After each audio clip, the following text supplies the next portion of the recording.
आखिर सालों तक क्यों नहीं सड़ता गंगा नदी का जल? रिसर्च में सामने आया यह फैक्ट। भारत में नदियों की चर्चा होती है तो उनमें गंगा सर्वोपरि होती है। वैज्ञानिक अनुसंधान ने प्रमाणित किया है कि गंगा के पानी में बीमारी पैदा करने वाले ई कोलाई बैक्टीरिया को मारने की क्षमता बरकरार है।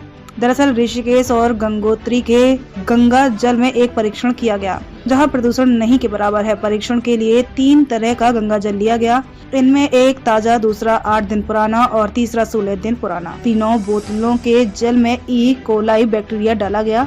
तब पाया कि ताजा गंगा जल में बैक्टीरिया 3 दिन जीवित रहा। 8 दिन पुराने जल में 1 सप्ताह और 16 दिन पुराने जल में 15 दिन बैक्टीरिया जीवित रहा। यानी तीनों सैंपल में ई कोलाई बैक्टीरिया जीवित नहीं रह पाया। परीक्षण में पाया गया कि गंगा जल में ऐसे तत्व हैं जो कि बीमारी पैदा करने वाले जीवाणुओं को मार देता है या उसको नियंत्रित करता है। हालांकि ये भी पाया गया कि गर्म करने से जल की प्रतिरोधक क्षमता कुछ कम हो जाती है। वैज्ञानिकों के मुताबिक गंगा जल में ऐसे वायरस पाए जाते हैं जो ई कोलाई जैसे बैक्टीरिया की तादाद बढ़ते ही सक्रिय हो जाते हैं और उन्हें मारने के बाद फिर निष्क्रिय हो जाते हैं। वैज्ञानिक ये उम्मीद करते हैं कि आगे चलकर अगर गंगा जल से इस चमत्कारिक तत्व को अलग कर लिया जाता है तो बीमारी पैदा करने वाले उन जीवाणुओं को भी नियंत्रित किया जा सकता है जिन पर अब एंटीबायोटिक दवाओं का भी असर नहीं होता है।